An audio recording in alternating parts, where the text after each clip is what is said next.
નમસ્કાર YouTube family, કેમ છો? મજામાં જ હશો. હમણાં હાલમાં તાજેતરમાં નરેન્દ્રભાઈ મોદીએ એવી જાહેરાત કરી છે કે 1 વર્ષ સુધી કોઈએ સોનું ખરીદવું નહીં, પેટ્રોલ ડીઝલ જોતા પૂરતું વાપરવું અને ખાવા માટે તેલ તે જરૂરિયાત હોય એટલું જ વાપરવાનું.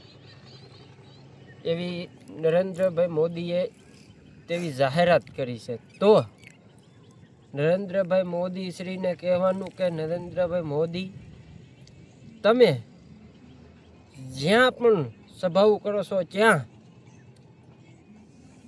કરોડો રૂપિયાનો ખર્ચો કરો છો અને ત્યાં તો ટોયલેટના પણ લાખો રૂપિયાના ટોયલેટ મૂકો છો. તમે 2,000 બસો મૂકો છો તો એમાં પેટ્રોલ ડીઝલનું કાંઈ તમને ભેગું નથી થતું.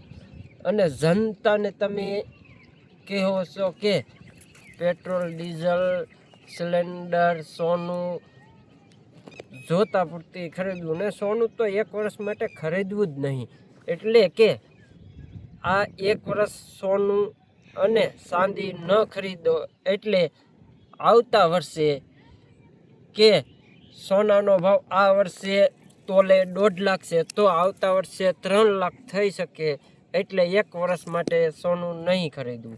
અને ચાંદી 2-2.5 લાખ છે તો આવતા વર્ષે તે 5 થી 5.5 લાખ થઈ શકે. એટલે આ વર્ષે કોઈએ સોનું ચાંદી ખરીદવું નહીં, એવી શ્રી નરેન્દ્રભાઈ મોદીની જાહેરાત છે. અસ્તુ. જય ભારત.